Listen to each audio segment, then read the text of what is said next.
Allahu azza wa jal yatuwaddeko ku kyengera ky'obulamu, kubanga Allahu azza wa jal atukagasa mu Qur'ani al-Karim ba'da a'udhu billahi minash shaitanir rajim tabaraka alladhi biyadihi al-mulku wa huwa ala kulli shay'in qadir alladhi khalaqa al-mauta wal hayata liyabluwakum ayyukum ahsanu amala. Allah tuga mu Qur'ani al-Karim obotunulidde aya zino yatonda okufa n'obulamu liyabluwakum ayyukum ahsanu amala, kituyambeko ffe abasigadde emabega tulongoose emirimu gyaffe nga tetunnamusinkana.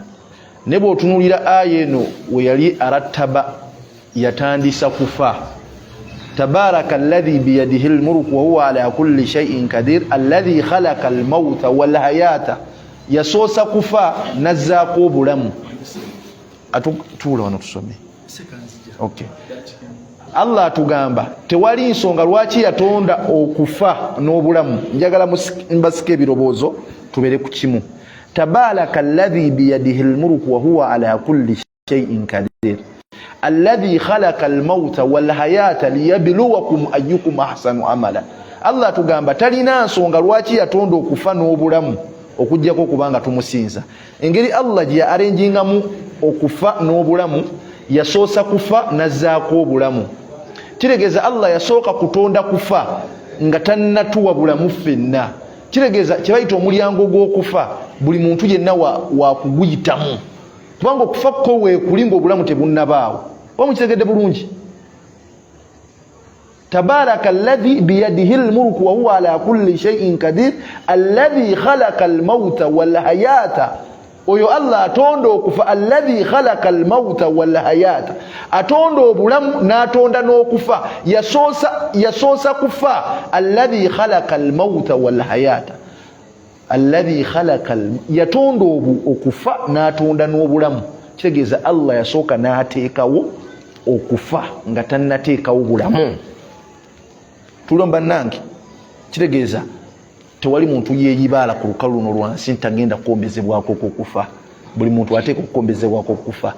Buli lunaku lwonna Allahu subhanahu wa ta'ala lwaki akuwadde ngossa ku lukalu luno olw'ensi oyisanga emikono mu maaso n'ogamba alhamdulillah ala kulli hal.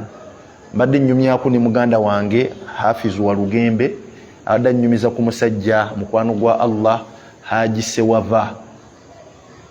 Allah gwe yali yazika ku ssente n'azikozesa bulungi. Allahumma ghfir lahu warhamahu waskinahu fil janna.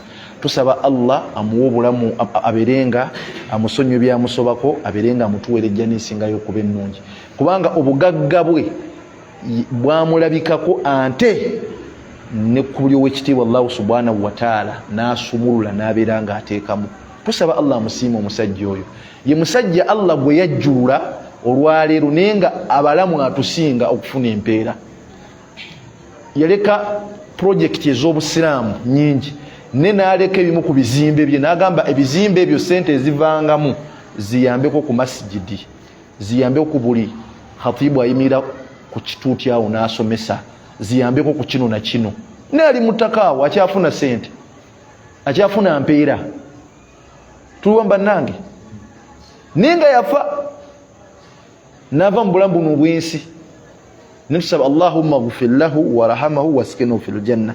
Oluvannyuma tusabidde ku ekibwa nabiyuna Muhammad sallallahu alaihi wasallama, mukama waffe Nabbi Muhammad sallallahu alaihi wasallama gwe tujjako obusiraamu. Obusiraamu tubukola nga bwe yatulaga, wabula obusiraamu tetubukola kusinziira ku ntegeera yaffe. Guno omulembe gwe mula tulimu bidaati ziyitiridde obungi. Buli muntu aleeta ndobooza inaga obusiraamu kino, obusiraamu kino, obusiraamu kino. Adilla obujulizi n'obukakafu bwe tuba twetaaga. Tunuulira Qur'ani al-Karim ogirweko, tunuulira nabbi yagamba atya. Tosobola kugamba nti otegeera nnyo, ogamba nga ne Allah agamba, ogamba nga ne nabbi agamba. Nabbi bwe yatugamba bwe tukola, bwe yajja ekigere we tukiteeka. Eno eddiini tetugikola kusinziira ku ndaba yaffe na ku ntegeera yaffe, kubanga tujja kuginaabuula abanaagikwata eri mu maaso nga tumaze n'okuva mu bulamu buno obw'ensi, ojja kusanga nga tebakyalina ddiini, nga twongeddemu ebintu ebitaalimu. Kati eddiini tukakase nti yeeno tyeri bweti ne bweti. byolese nga gobirese ku ntegeerayo bibere byantegeerayo togamba nti ddiini atusomesa eddiini mutuufu bw'okutugisomesa nabbi Muhammad sallallahu alaihi wasallama qala taala nabbi agamba ki Allah agamba ki qala taala Allah atugamba ki mu Qur'ani al-Karim wa qala Rasulullah sallallahu alaihi wasallama nabbi Muhammad sallallahu alaihi wasallama ye agamba ki ebyo bintu obirwangako nnyo kubanga abalabe b'eddiini bwe bana nyegenyamu bwe bati ku sources ezo bbiri Qur'ani yabalema lwa nsonga eri emu tibaayagala okugikwatamu bagikyuse naye nga ntoledde abantu bagikwata ku mitwe nga nabo bakyusiza no mu buwandiike ng'olyaga nedda waliwo ensobi nebalema hadithi nazo ne zijja mulimu ennafu mulimu ebiki oba ndese bulungi kiregeeza eddiini y'obusiraamu tulwane nnyo nga bwe kisoboka tugikwate nga kalira tugikwate butiribiri abanaasembayo abaana n'abazzukulu bagenda ogisikira okugijja ku ffe ng'eringa bwe yalinga nabbi agitukwasa oba ntegese bulungi baddu ba Allah kati eddiini y'obusiraamu tetukola kusinziira ku ntegeera yaffe buli kintu kyonna obusiraamu bwatuwajja engeri gye tukikolamu wabula tetukola kusinziira ku ntegeera yaffe kati obudde buno omulamwa gwaffe gwe tugenda okuba nga tweyigirizaako kyenjagala mukkirize wallahi mbalayira Allah teriyo obusiraamu kye butaakuba mu ttooki buli kintu kyonna bwakikuba mu ttooki hatta ne butuuka n'okusomesa omusajja engeri gy'agenda okwesanyusaamu ne mukyala we asoma dduwaaki ne bukusomesa oba ogenze emmanju olina kweyisa otya ng'ositamye emmanju awo buli muntu wakasa nti eddembe lye lyonna alina mu ttaano buli asala n'akonkonanga ngo ne bukugamba oteekwa kweyisa otyawo kitegeeza tebulina kye bwatulekerayo nga tebutukubidde mu ttooki kati banne bakama bange omulamwa gwaffe ogw'olunaku olwaleero insha allahu taala tugenda kubanga tuddayo ku mulamwa gwaffe ogw'obufumbo obufumbo buno nsonga nkulu nnyo tho nti abantu abamu tugiragajjalidde nabbi Muhammad sallallahu alaihi wasallam yatugamba mu hadithi emu yatugamba yani nikahu min sunnati kyetuyita obufumbo buno kya nkola yange min sunnati nkola yange faman lam ya'maru sunnati omuntu yenna atakola kusinziira ku nkola yange falaisa minni wallahi si wa muffe teese bulungi bannange assalamu alaikum nabbi Muhammad sallallahu alaihi wasallama atugambye n'atukakasa nti nikahu min sunnati kyetuyita obufumbo nkola yange faman lam ya'maru bisunnati omuntu yenna atakola kusinziira ku nkola yange falaisa minni taba wa muffe kitegeeza obufumbo nkola eyateekebwawo nga nkola eviira ddala ya mu busiraamu kati omuntu yenna faman lam ya'maru bisunnati atagoberera byoteekwa kugoberera ng'oyingira bufumbo falaisa minni si wa muffe obufumbo bw'ennaku zino babutaddemu ebisoko bingi ebika by'amaziga okutandikira ddala mu kwogereza mulimu ebisoko bingi nga bibi ne mu kutandikira ddala mu kwogereza omukyala paka ng'omututte ewuwo ne muzaala n'abaana institution eyo yonna obusiraamu bwatuwajja engeri gyetuteekwa okugiyitamu tetugitambulizaamu kusinziira ku ntegeera yaffe osanze abasajja bangi abakulu basajja bakulu n'agenda omukolo gw'omwana n'agwonoonera mu ntandikwa min bidaya mu ntandikwa n'agwonoona abaana bewali badde osabira emirembe al ainu haqqu asiru haqqu wal ainu haqqu eddogo ly'amazima n'ekiso ky'amazima abantu bewali baddenga okuumensa kuba buli muntu yenna omukyalo oyo gw'owasizza omwami oyo gw'ofumbiddwa bangi babadde bamwagala bangi bamwagaliza bawala baabwe bangi bamwagaliza batabani baabwe oyo omuwala naye kati gw'ovuddeyo olaga abantu nti oli w'amaanyi buli bintu muteeka ku sitatasi abakazi omutimbye baawo omutimbye mukoze emikolo mutaddemu musiki obusiraamu bwatuwajja engeri gye tuwasaamu n'engeri gye tufumbirwamu bino tetubikola kusinziira ku ntegeera yaffe wala tubikolera ddala okusinziira nabbi bwe yakola ki bwe yatusomesa. Assalamu alaikum wa rahmatullahi wa barakatuh. Ekyo kitegerekese bulungi bannange kati omulamwa gwange ngenda okutandikirako olwaleero insha Allahu taala saamunneegatteko nja tusooke tukubemu tooki kuzimu ku nsobi ezikolebwa nga zikolebwa entakera naye nga abantu bazijjako amaaso. Seka Sulaiman ompulira, ensobi zikolebwa mu bufumbo ne wabweru w'obufumbo abantu bazijjako amaaso naye nga obusiraamu bwazigaana.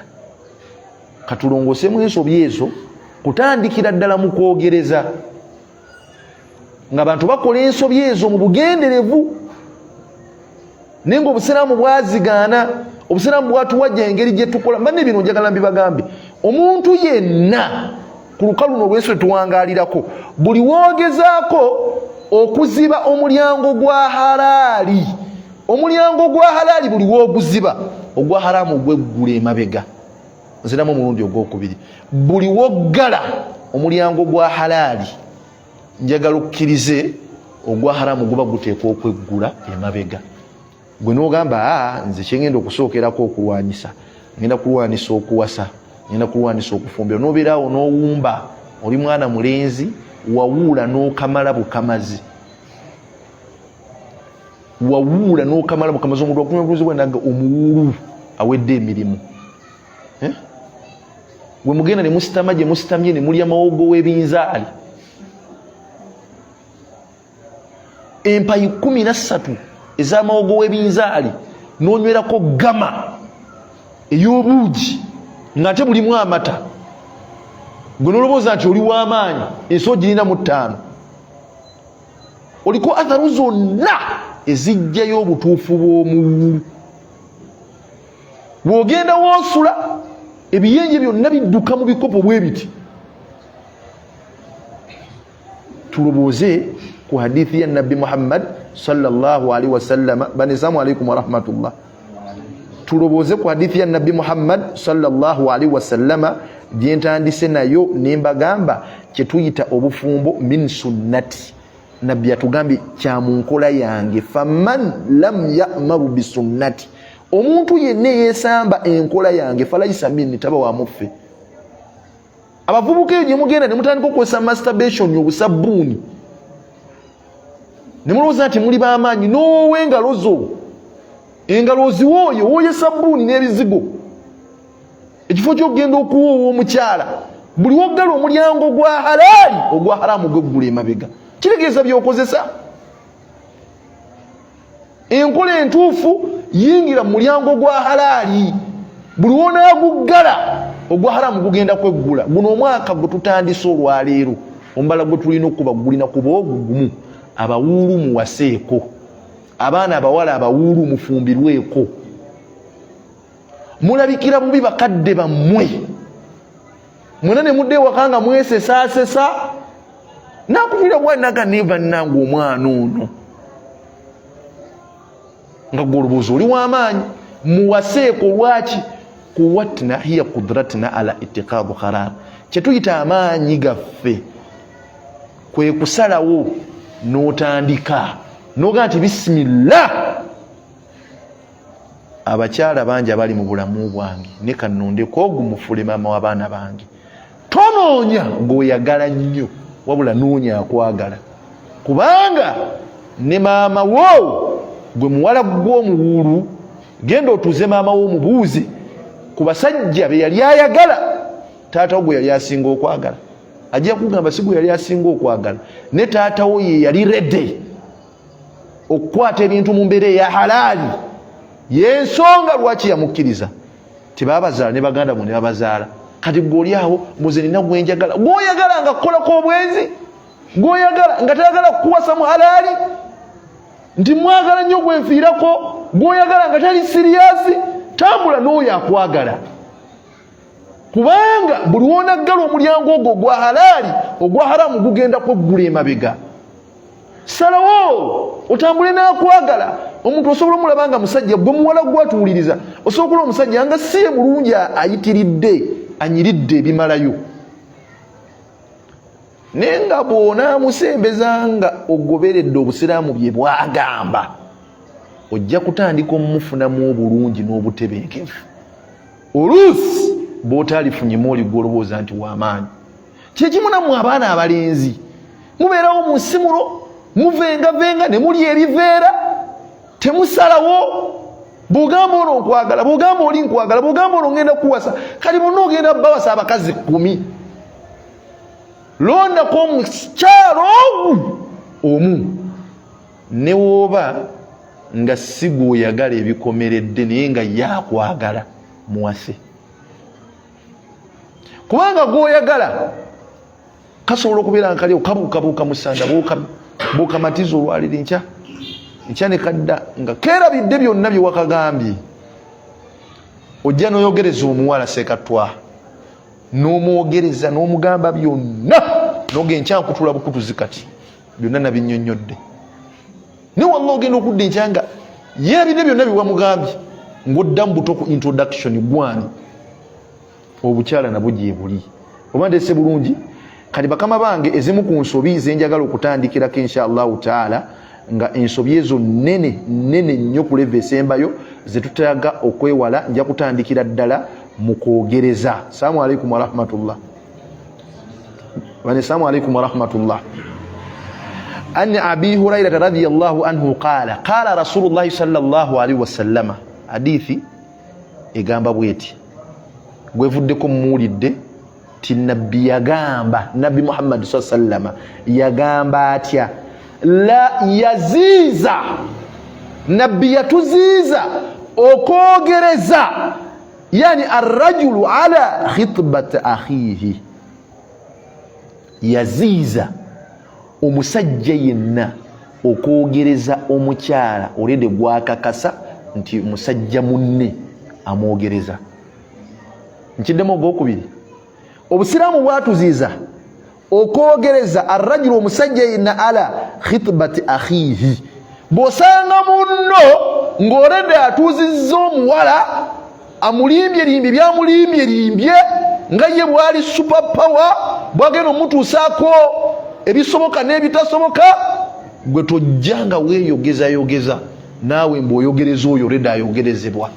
Kakasiza ddala nti omukyala gw'ogenda okwogereza mu bulamu bwe temuliimu amwogereza. Assalamu alaikum. Assalamu alaikum wa rahmatullah.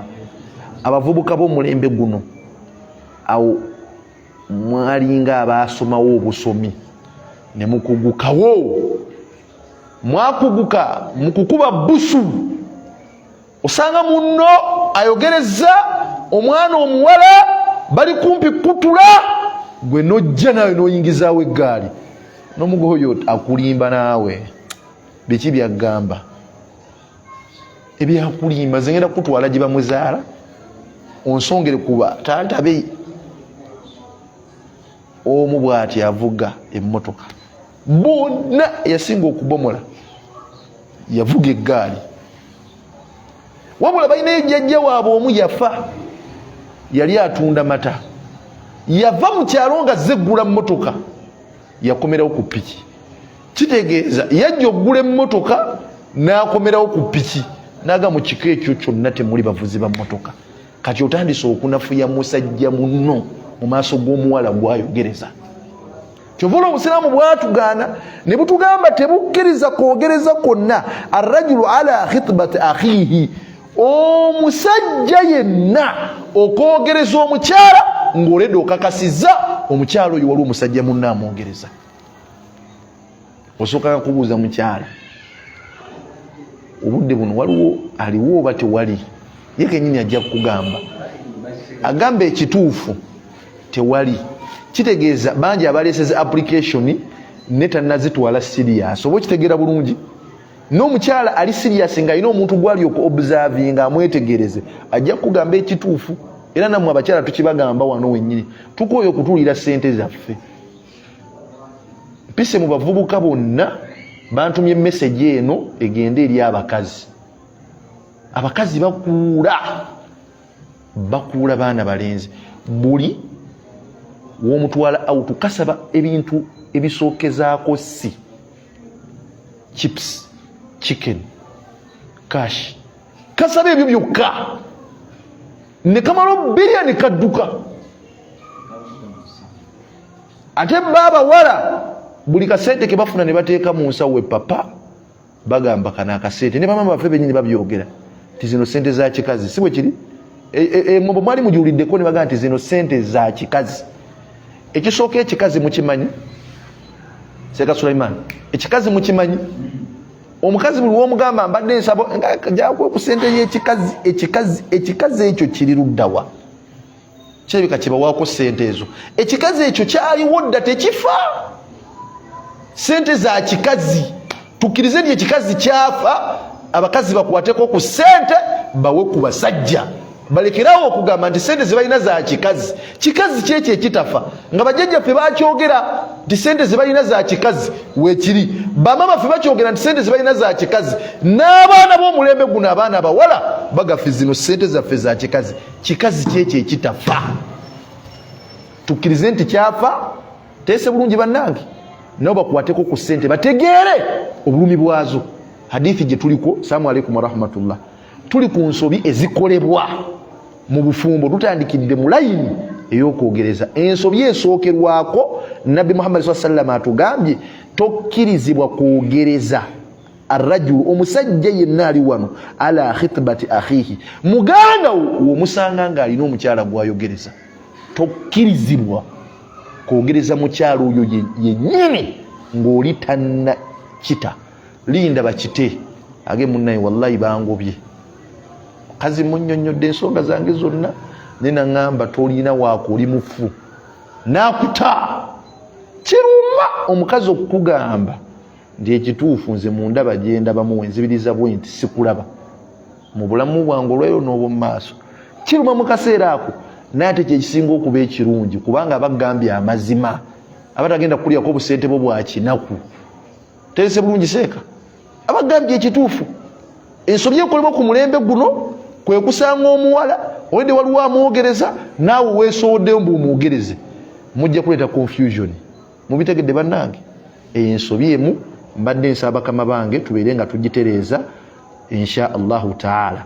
Ensobi eyokubiri gyenjaga naye okubanga nkoonako bane, assalamu alaikum warahmatullahi wabarakatuh.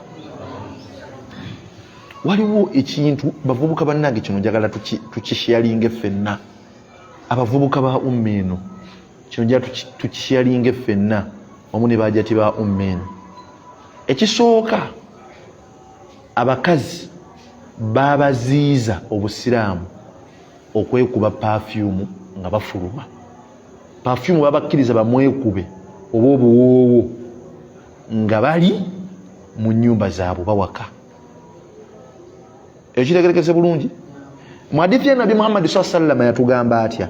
Yatugamba kala Rasulullah sallallahu alaihi wasallam idha kharajat ihdakunna ila almasjid, omukyala yenna idha kharajat ihdakunna, omukyala yenna kastafuluma ila almasjid ng'agenda eri omuzikiti, fala taqrabanna tayyiba, tagezangako okwekuba akawoowo. Olaba baziizizza mukazi kufuluma ng'agenda wa ku muzikiti, ng'agenda wa ku muzikiti kusinza Allah, namuga togeza niwe kuba akawoowo, teeka kutanda niwe kuba akawoowo ng'ogenda wa ku muzikiti kusinzaani Allah, ng'ate Allah yagala ebirungi. Katyo kirabika kiri ate ng'ogenda mu katale, kirabika kiri ate ng'ogenda mu kibuga. Ne hadithi etulaze netugamba idha kharajati ihdakunna ila almasjid, omukyala yenna buli wafuluma ng'agenda eri omuzikiti, fala taqrabanna tayyiba, tageza okwekuba akawoowo oba perfume. Omukyala bamuziizizza okwekuba perfume. Mu abaana abawala abali mu kibuga abasiraamu mwambala zihijabu ne munyirira abakyala ab'obusiraamu ne muve wakanga mwekubye perfume. Obusiraamu bwakigaana. Lwaki bwakigaana? Mu hadithi endala Nabbi Muhammad sallallahu alaihi wasallam yatugamba ayyuma imraati, omukyala yenna kasitaka mutanda neyekuba akawoowo famarrat ala qaumi nafuluma natambula eri society eryomujitama eryabantu liyajidu min rihiha abantu bayiseeko ne bawuliriza akawoowo ne bakawunyiriza nga kava mu mukyalo n'akawoowo akalungi aka perfume fahiya zaniya abamwenzi abaki abamwenzi kubanga ojja kuleetera abasajja okunuukanuuka tebaganye mukazi kwekuba kawoowo ebbanga lyonna bamukkiriza yeekuba akawoowo naye nga akawoowo akeekuba ddi ng'ali wakaawe nebbaawe ebyo bitegerekese bulungi. Assalamu alaikum. Atugambye Nabbi Muhammad sallama gikole tumala okuva mu adhaani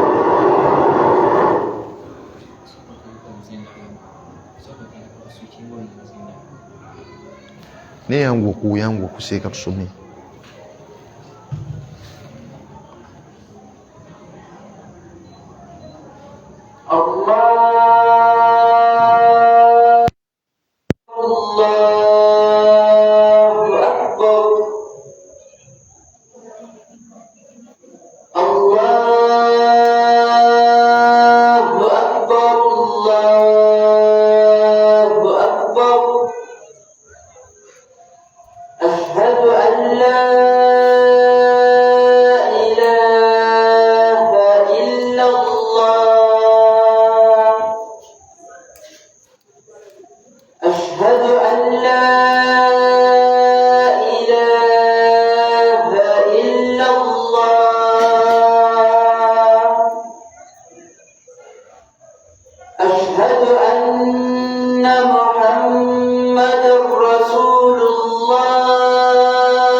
Alhamdulillahi rabbil alamin thumma salatu wassalam ala rasulillahi sallallahu alaihi wasallama.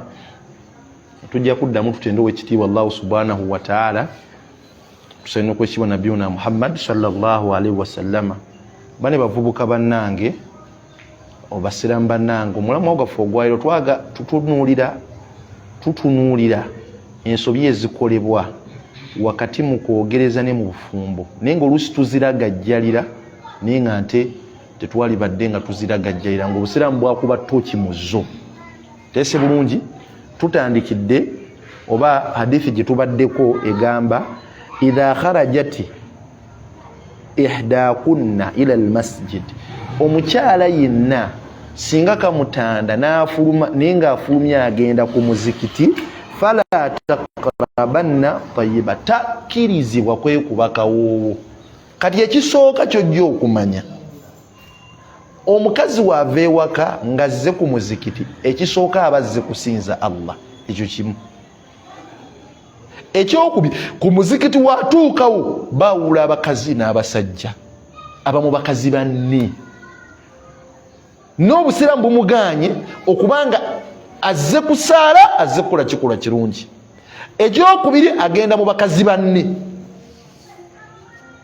ne mugati ogezza okwekuba akawoowo olwo kirabika kitya ate nga avudde ewaka n'agenda mu katale ate nga mu katale gyagenzi waliyo n'abasajja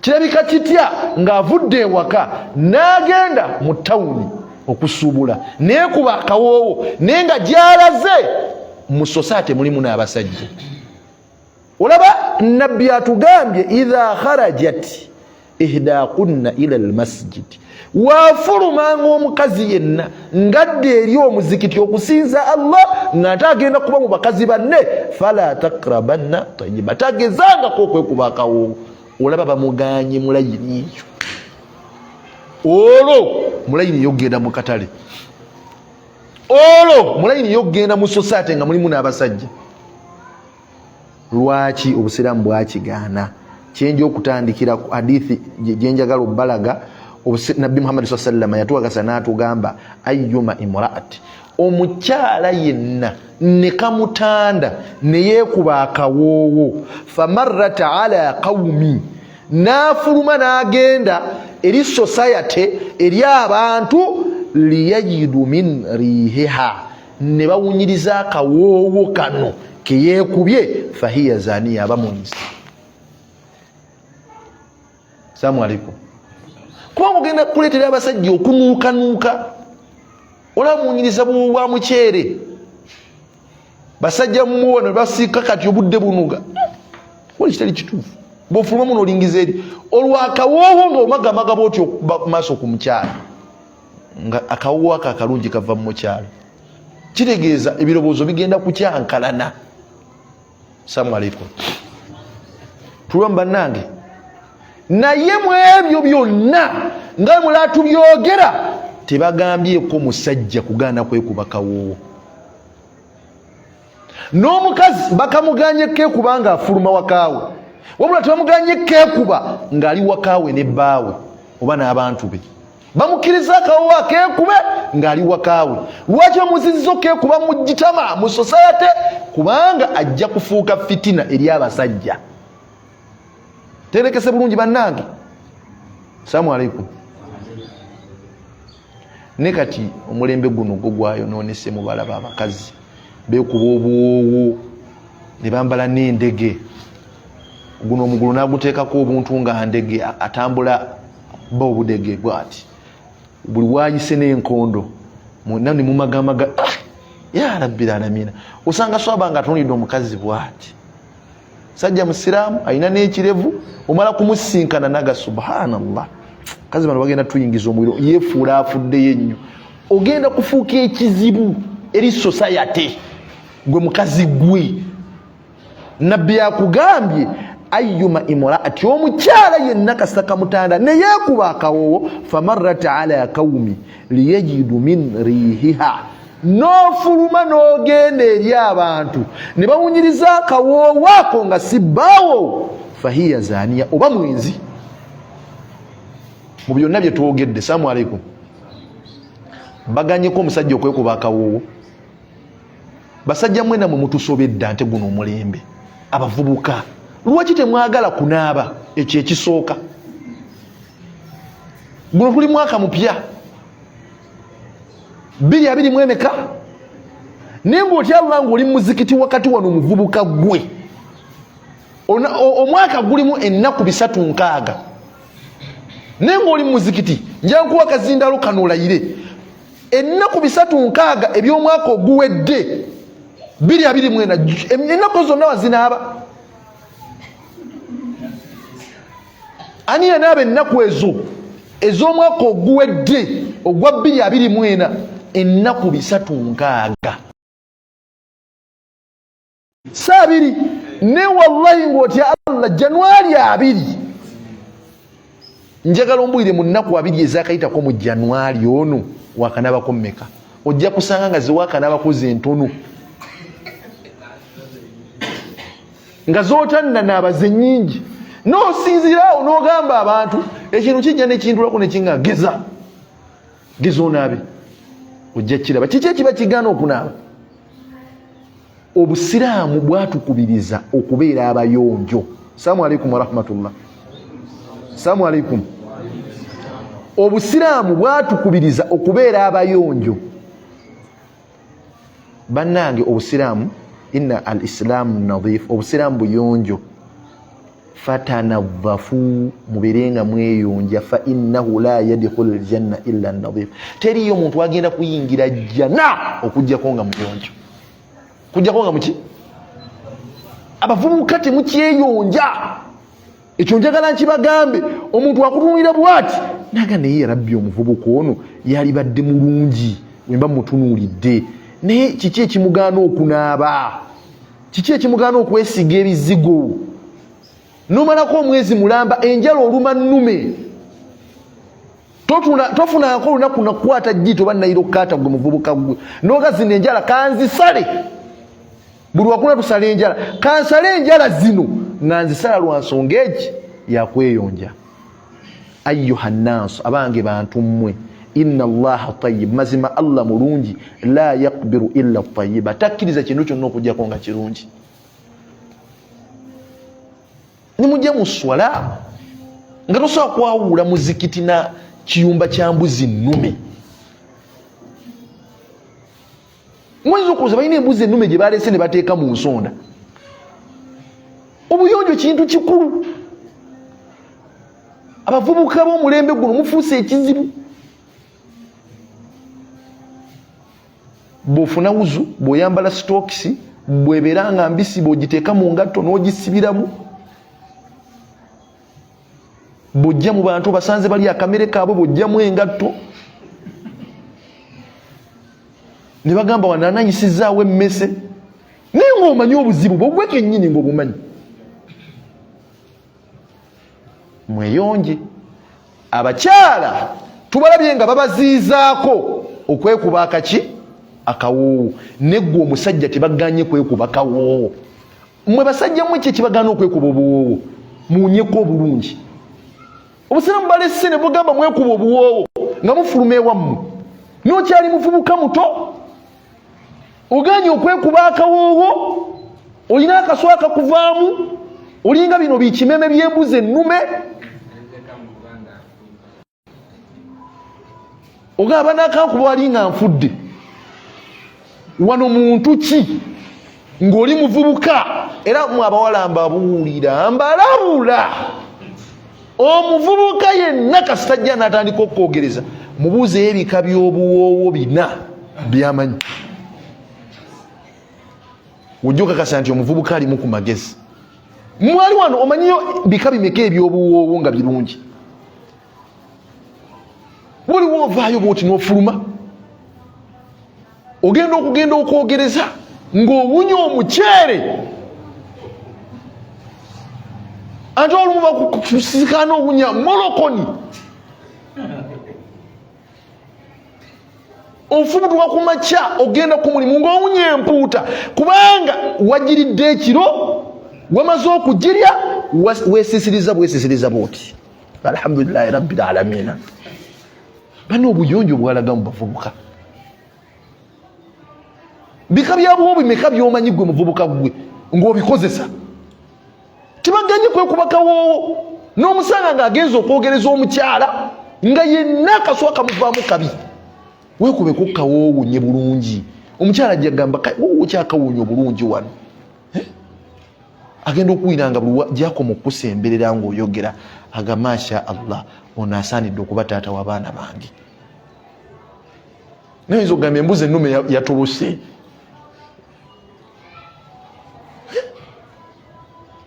Obuwoowo tebaggaanangako okubwekuba ng'omuvubuka, wabula bakugambe buli wodde ewaka. N'omufumbo tebaggaanye, omufumbo tebaggaanyeko omusajja kwekuba kawoowo. Ne buli wova gy'ovudde okomawo owunya emmere, leero okomawo owunya molokoni, enkya okomawo owunya Rolex, buli webakusanga oba owunya ekika ky'ekyokulya kyonna. Barakatu taamu alwudhuu qablahu walwudhuu ba'dahu. Emmere erimu emikisa egy'onaaba mu ngalo nga tonnalya, n'onaaba ne mu ngalo ng'omaze okulya. Si bwe kiri? Naye abavubuka b'omulembe guno gw'osanga ng'ali ku kindaaza akiridde, wamanagira bw'ati, n'omusanga ayiza ku mikono bw'ati, kabuttaako. Aga alhamdulillahi rabbil aalamiina. Temubikola. obuyonjo bwalagawa mu bavubuka mwekubeko obuwoowo muwunye bulungi ebika by'obwobo emeka by'omanyi gwe muvubuka gwe tosobola kwawula dduumu na kawoowo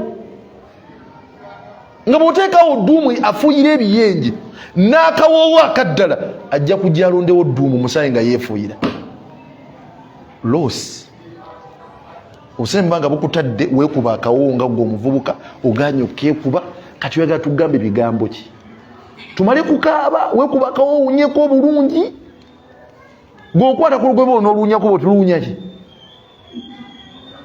mukyere luunya ki buli we bakusinkana oba olina ekintu kyonna nga kyekuusa ku byokulya waliwo bavubuka bangi nga batudde wano naye ngaomusanga oba talinaamu ate si ayinza okubaamuuko n'obunzaali ayinza buli w'omusanga ng'atambula aba alina okuba n'ekintu kyava okulya oba ng'alina kyalya mu budde obwo mutambula n'obunyeebwa nga mumeketa zino mberenge nogenda noyogera n'omukyala naye ng'akawuwo akava mu kamwa kazibu nga tajja kukugamba yeggwamu kennyini otadde mu mawogo w'ebinzaali mu kamwa ke kamu kamaze okuba mawogo w'ebinzaali kamumaze kakubye enswa we kamaze okuba enswa n'oteekamu enseenene w'omaze okuba enseenene kaggwa obulungi tonnakasenya oba oyitaayita booti noga naye ebibala bino kintu kikulu nnyo ffene n'omukuba n'omumaliriza kati ogenda okwasamya bwoti akamu okubaako kyoyogera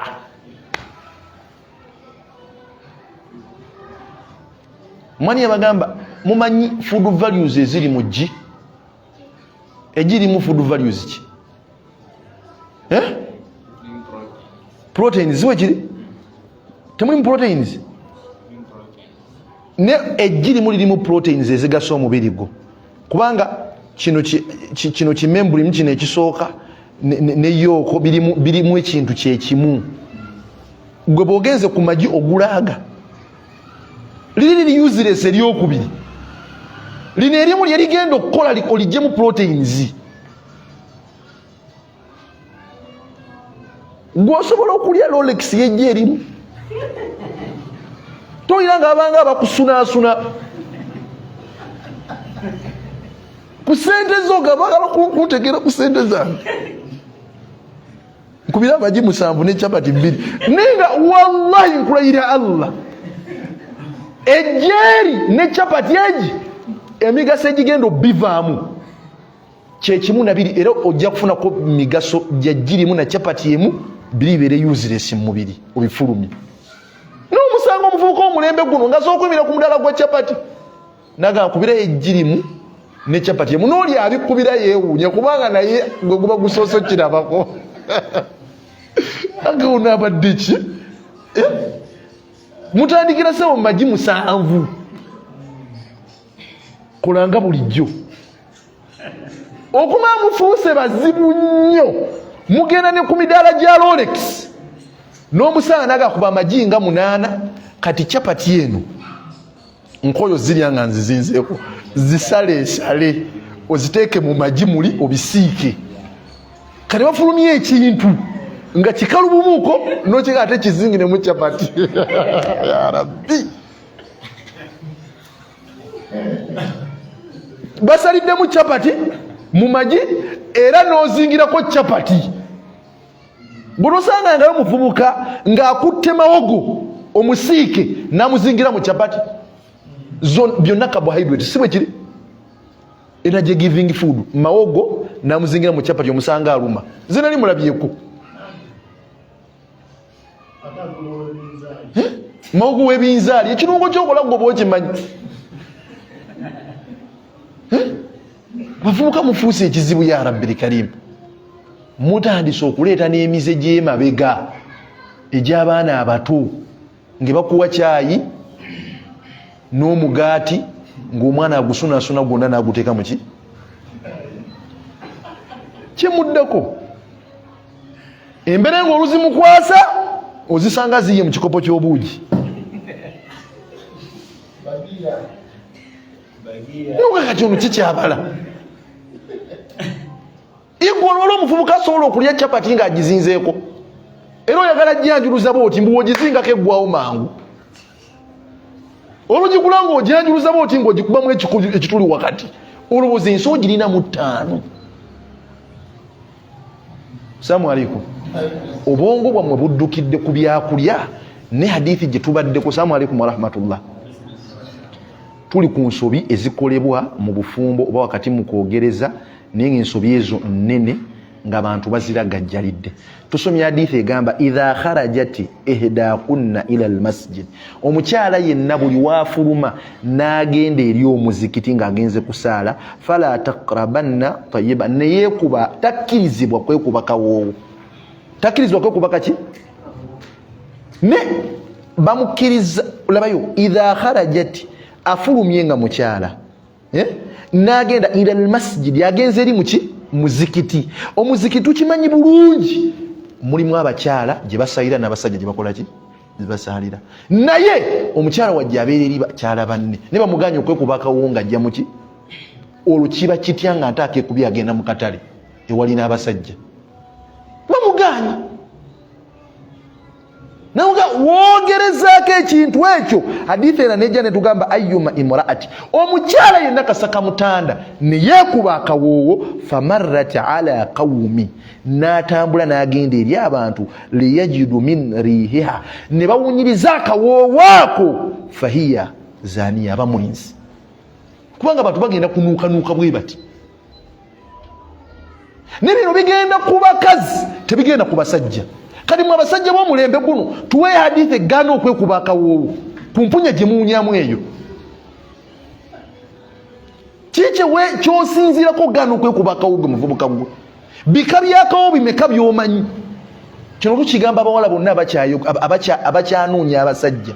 Omusajja bwe wajja mu bulamu bwo mubuuze, olina ekika ky'akawoowo kyonna ky'omanyi ky'oyagala nkugulire?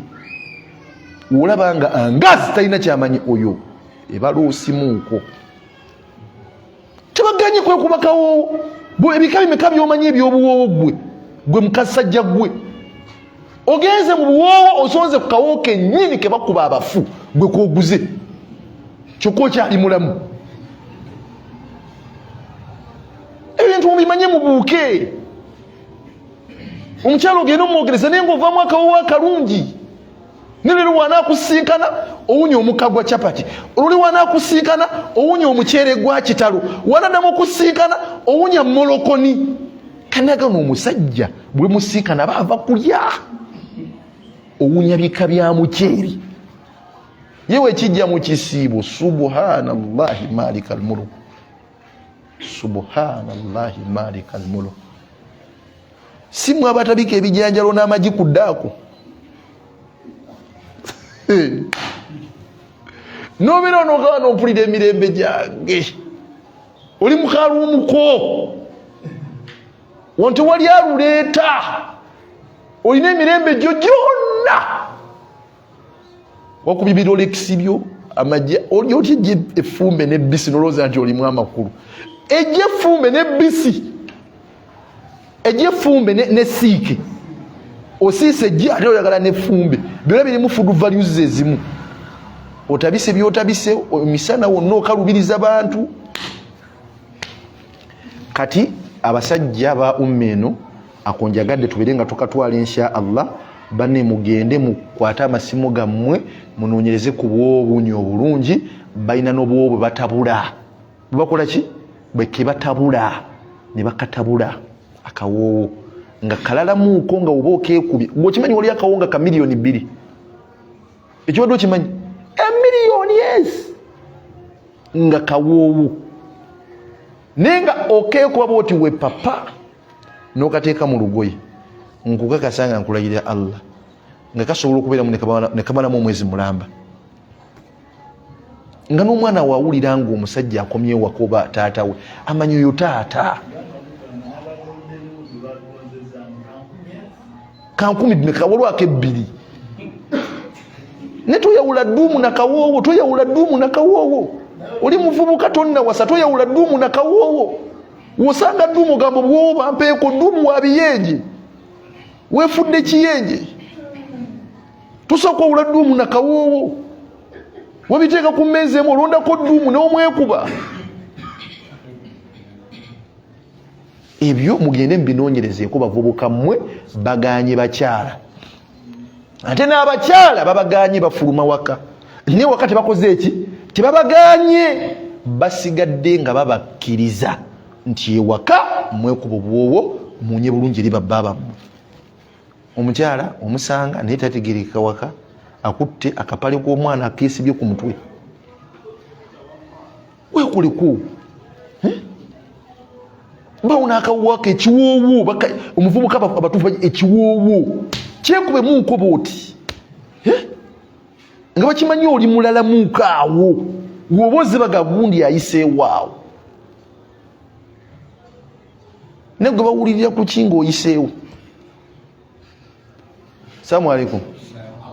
Bawulirira ku ki ng'oyiseewo?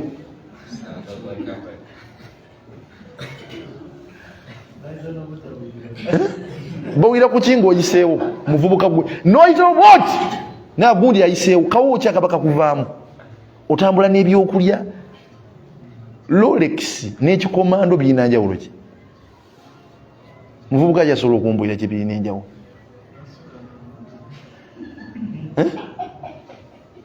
Rolex n'ekikomando bansalireyo 2 ne supu, sibu bye mugamba bansalireyo 2 neki ne supu, ate n'omala n'ofubutukawo ne Rolex nga bagisiise, oli ku carbohydrates zokka. Mugende mu luumu z'abawuulu okebere mu kitanda wansi olaba obuveera obuliyo, kino kibagambye. Mugende mu luumu omusula abawuulu mukebere mu nsonda za luumu ezo mutunire obuveera obulimu, mulimu akaveera ka Rolex, mulimu ak'omuceere guno ogw'ebitaano n'olukumi, omuceere piraawo wa musiraamu amuliira muli, piraawo wa musiraamu amuliira muli mu kaveera, woma n'okasula mu gundi omwo mu nnyumba. Enkya n'oleeta mogongo muleetedde era mu kaveera n'osuula omwo, buveera ne bukuŋŋaanirawo mu nsonda bwe buti.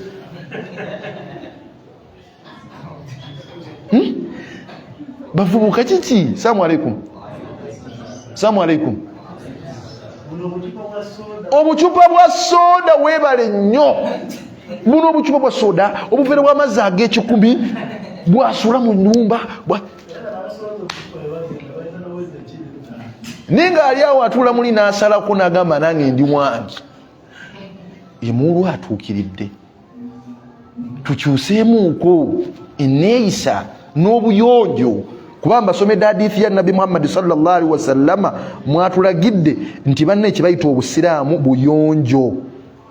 Fatanadhafu, mweyonje, fa innahu la yadkhulu aljanna illa nadhir. Teri agenda kuyingira jjana okujjako nga muki nga muyonjo. Muganye okweyonja. Tubasanga mu luumu ze musulamu abavubuka ng'akutte essaati agiwunyawunyako bw'ati, agenda ebulamu agiwunyawunyako bw'ati, n'agiwunyawunyako mu nkwawa, n'owunyawunya mu ssaati ku nkwawa agenda ebulamu, omusanga agyesaze naye ng'ogimulabyemu jjo n'agifuutukiramu emisana. Temubikola? Waliwo n'akwata engoye n'azikuŋŋaanyiza wali mu kasonda nga zonna nkyafu, naga njagala kwambalako engoye zimpeddeko, najjamu empale n'essaati ezitaagubye ennyo nazino zibulamu, n'asooka aziteekako wali empewo ezifuweko, n'azaanika nga tannazooza, n'akanzaanika wali empewo ezifuweko, n'afuutuka mu bigoye ebyo n'agenda n'ayogereza omukazi, teekubye kawoowo. Kati oyagala tugamba kiggu, oyagala tukaabya, oyagala tukaabya. Ebyo si bye mukola bavubuka bannange, wallahi bye mukola. Obusiraamu buyonjo, mweyonjeeko. Omwezi guggwako nga tosaze enjala lunaku n'olwo, nosanga omuvubuka naga nti akutte nairokaata asala njala nti akutte jiita asala njala. ye tategeera njala ze zivaako zikyaluma nnume bw'ati yekanga azirumye ezo nga ziweddeko n'aluma nakuno n'aluma naga ezo nazo nzimaze ye nalowooza nti w'amaanyi mweyongyeko mbeere organized. Omukyala akutunya bulunzi bwa n'agamba fa alhamdulillah oyo mmutegedde ajja kuba taata w'abaana balungi mulungi. Luli nabagamba wano ne mbaga oli muvubuka muto okakanye ku kirevu kino tonnawasa okikunyuddeko kyonna okisazi nga bonaaza feesi bwoti ng'omuntu nga tulina feesi olinga ensonzi.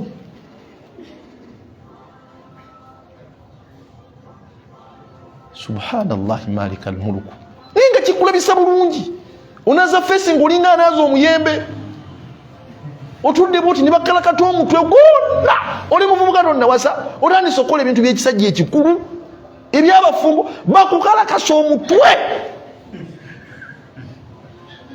nga babona nakufumbira mazzi wena nofuluma saluni bwoti ng'olinga eyeesibye baati gy'oli okula mu Uganda baati gw'olowooza ssebo. Salamu alaikum baganda bange. Salamu alaikum. Salamu alaikum. Omusajja omukazi akulira bwati ngozo mmwogereza nakana yono ono Uganda baati mukama waffe ayagala ki? Sala enviri nga zenkanankana kabulashi nga kenkanankana saidi ne saidi ndenze bulungi ali olwa basala kana akensega. Subhanallahi malikal mulk kana akensega wakwata mu kajira bwe tingensega era birikali tugenda kukola ki? Abavubuka bannange mbeegayiridde muzuukuke mutereeze ensonga ezo emubanga muyingidde obufumbo. N'abasajja bennyini abafumbo tubakubiriza nga tubagamba ebigambo ebyo mulwanenga bwe musoboka mulekera okukalubiriza bakyala bammwe mwekubekooko ku buwoowo. Mwekubekooko kuki? Ku buwoowo. Waliwo abantu abakola emirimu nga gy'amaanyi. Omala okukola emirimu egy'amaanyi fa alhamdulillah woba omaliriza weetereezeeko omala okwetereeza wekuba akawuwo omukyala akufunye bw'ati ng'alabira ddala masha Allah. Tese bulungi? Hadithi ezimu kuzisembayo insha Allahu taala eneegenda ddala ku bafumbo naddala abakyala. Naddala baki? Abakyala. Nabi Muhammad sallallahu alaihi wasallam yatugamba law kuntu. Assalamu alaikum warahmatullah. Katandike neeno. Nabi Muhammad sallallahu alaihi wasallam yatugamba nti law kuntu singa twali bakulagira omuntu yenna ayasjuda li ahadin okuvunnamira muntu munne twaliragidde nisaa ayasjuda twaliragidde omukyala okuvunnamira bbaawe. Tegeeza bamaze okusukkulumya. Assalamu alaikum warahmatullah. Nabbi atugambye law kuntu singa twali bakulagira ahadan ayasjuda li ahadin okuvunnamira omuntu yenna okuvunnamira muntu munne la amarutu al imraata an tasjudu li zawjiha twaliragidde bakyala kuvunnamira babba baabwe ne tebakiragira olw'ekitiibwa omusajja kiyakola ki kiyaweebwa mu maka. Mutegedde bulungi bannange ne ekyo kikola ku musajja alina buvunaanyizibwa si ku gasajjasajja gano gassekibotte. Tafa ku baana bazadde osanga omukyala talina kagoye kamugulidde engatto omukyala zayambala si yazigula engoye zayambala si yazigula ng'osanga omusajja atula n'asalako n'okusalako naga ne omanyi leeta ono tumugabanyeemu ebi leetako ekyonna nditeko ekitundu oba otuswaza bagamba omusajja alina obuvunaanyizibwa singa twali bakulagira kitonde kyonna ayasjuda li ahadin kivunnamira ekitonde kinne waakyo twaliragidde abakyala antasjuda li zawuje okuvunnamira babba baabwe. Mukitegedde ekyo? Basukkulumiza omusajja mu bufumbo. Kati mu kumusukkulumya omusajja oyo ate okuba nga alina obuvunaanyizibwa nga bwogenda ng'omukyala wootereka engoye zo ng'engoye zonna eziriwo oyo omusajja oyo yazigulira nga yakola ki yazigula engatto z'olina ng'omusajja yazigula ne mwe mwagala abantu abanyumye ne mwe temwagala kugula bintu bibafuula ku nyuma nubira n'omukyala naye ng'akyalina engoye za ex we olina omukyala naye ng'omukyala gw'olina akyayambala engoye za ex we anaamwerabira tasobola mwerabira buvunaanyizibwa bw'okumwambaza omukazi wo okuva ku lugo olusooka ku mbiri paka olusembayo mukuzimugjamu okwata kisooka ne mukuzigula okanula maaso tugambe bigambo kyojja tukaabya musajja gwe obwe buvunaanyizibwa buli obutuukiriza nabbi muhammadi sallallahu alaihi wasallam agambye singa twali bakulagira tebaalagira ne singa twali bakulagira ekitonde kyonna ayasjuda li ahadin kivundamira ekitonde kinne waakyo twaliragidde omukyala antasjudu lizawujiha avunnamire bbaawe kubanga otuukiriza obuvunaanyizibwa bwo ng'omusajja wadde omulembe guno mwe basajja mwe mwasudde obuvunaanyizibwa mwasula obuvunaanyizibwa ekyo temukimanyi timuzaala mu bakazi ne mbasuulawo kati hadithi eno njagadde salamu alaikum warahmatullah egende eri abakyala bonna abasiraamu n'abatali basiraamu kuba buno obuzibu bunene nnyo mugitama mu society nabbi muhammadi sallallahu alaihi wasallam eno nsobi ekolebwa abakazi abafumbo nsobi nnene ekolebwa abakazi bafumbo nabbi atugamba qala rasulullahi sallallahu alaihi wasallam atugamba idha daa arrajulu imraatahu singa omusajja ayita mukyala gwe yawasa mu halaali ila firashihi ng'amuyita mu layini ey'okubanga yeesanyusa naye fa abat omukyala ono n'agaana fabaata ghadbaani omusajja ne yeebakanga munyiivu haki yoganyo gimuwa osibye makansi agamba atya laanatuha almalaika bamalayika bakolimira omukyala ono paka webukya nga bamukolimira ebikolimo bya malayika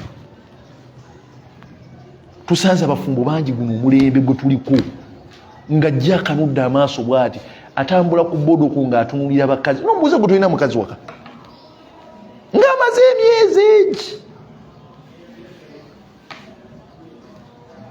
Salamu alaikum. Mutegedde bye mbagamba bannange kati ebigambo bye nga mbikubira insha Allahu taala. Salamu alaikum.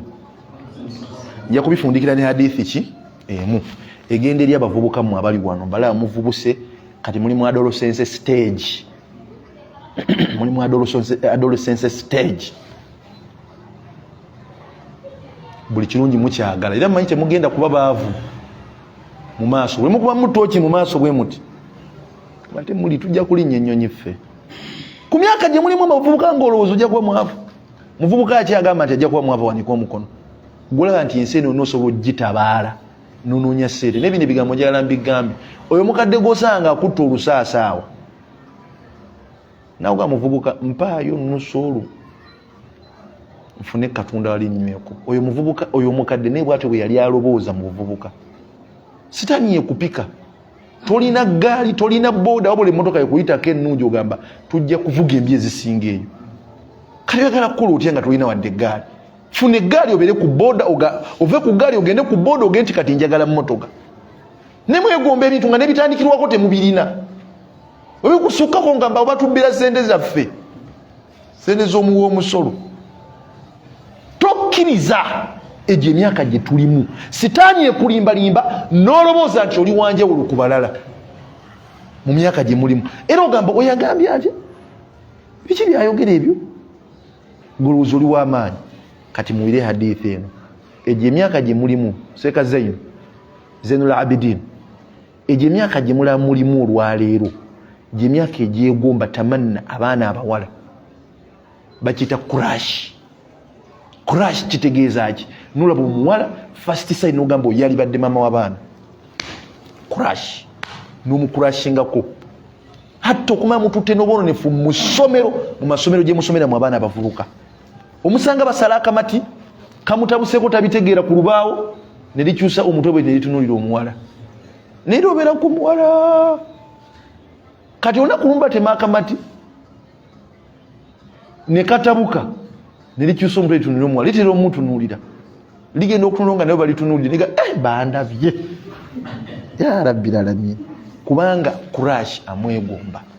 Kati bwekijja ng'ovudde mu layini y'okusoma oli muvubuka okola n'ofuna kurashi, nabbi atugamba bw'ati qala rasulullahi sallallahu alaihi wasallam lam nara lilmutahabbain mithla nikah.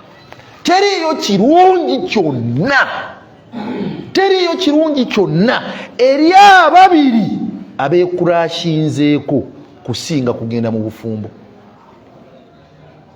Sekaisima hadithi eno kanjiddemu, nabbi atugamba lam nara lilmutahabbain, teriyo kisinga bulungi ku babiri abamaze okukurashinga on one another mithla nikah, kusinga kugenda mu bufumbo bwa halali. Buli wangu omukyala akutambulira ku mutima, omukyala akwogera ku mutima, muwase mu halali. Omusajja wakurashinga ku musajja, buli omulaba onowuliranga obuwojjolo bukutambula omubiri gwonna, oli mwana muwala, mufumbirwe, mujja kukola haramu.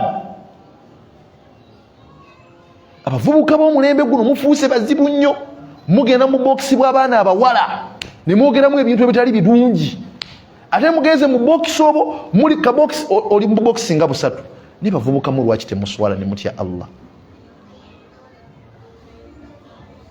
Ono mugambi I love you so much, omumaze ate nogira mboti natana bluetiki nga nosindika omulala nakupenda sana, nomala nosindika omulala oli gw'omukyala atamanyi luzungu nkwagala nnyo nga amata g'embuzi, ku budde obwo bwennyini tonneebaka naye nga bakugambe weerezaayo okumaamawo ka message kamu nti nsula bulungi, owulira nga kikubutula. N'oyogera nabe simu weebaka eri walinga obamatizanga b'obaagala nga b'ogenda obbawasa naye ng'obalimba. Omuntu yenna gw'okurashinzeeko ekisinga okuba ekirungi muwase. Leka kubeerawo nti ono mukwano gwange, kurashi wange ne just mukwano gwange, mujja gwa mu nsobi. Mutegedde bavubuka? Assalamu alaikum. Lam nara lilmutahabbain, lam nara lilmutahabbain, teriyo kirungi eri bantu babiri nga baagalana mithla nikah, kusinga kugenda mu bufumbo bwa halali. Abantu buli beekurashingako babiri, biki bemugamba abawala mu box? Sabanyumizaako omuvubuka eyagamba omuwala, omuvubuka alimba omuwala nti nkwagala, ataddewo ziri zirayini enzibu ng'omuwala ayinza obutazisomoka, obukuba butonyerera bufuuyirira. Yamugamba mukwano fuluma abwerwawo ogatta ebibatu byo booti. Omwana n'afuluma n'abigatta ne biyikamu amazzi g'enkuba. Namugamba mukwano yingira, namugolawo obungi bw'amazzi aga agali mu bibatu byo, bwe bungi bw'okwagala kwonjagala mukwano, neza okwagala kwenkwagala bwe bungi bw'amazzi gali agasigadde gatonnya mu nsi. Zirayini z'okubawo omwana anaawona atya? Assalamu alaikum. Anti kurashiwo Nabi Muhammad sallama eno nsobi mugikola mu abavubuka. Lam nara lilmutahabbain, ekisinga okuba ekirungi eri abantu ababiri nga beekurashinzeeko mithla nikah, ekisinga okuba ekirungi kugenda mu bufumbo bwa halali.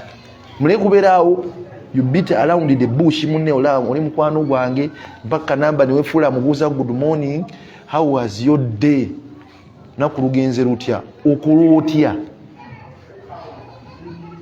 wakugamba lwabadde okulootya.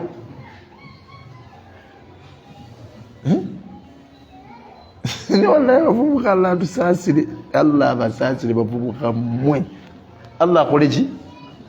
Abasaasire ya rabbi lika. Mumanyi n'okuzibiriza bw'oti ng'oyogera n'omukyala ku ssimu, Omwalimu musajja alimu oluwalimu namuwulira nga ayogera naga nze kati nina edduwa gye nsoma nenzibiriza bwe nti wano mba nkulaba nedduwa gye nsoma ayogera n'omukyala amukwana wengisoma bwe nti wano dduwa ki eyo wano mba nkulaba saamusanvu gwaki oli gwogamba ali mu buliri nti teeba kyenkola nti oli kwogera ku ssimu. Allah abasaasire, Allah akole ki abasaasire, naye ezo ensobi muzikola wakati mu bufumbo oba wakati mu kwogereza, tubeere nga tuzitereza. Wa barakallahu fikum wa assalamu alaikum wa rahmatullahi wa barakatuh.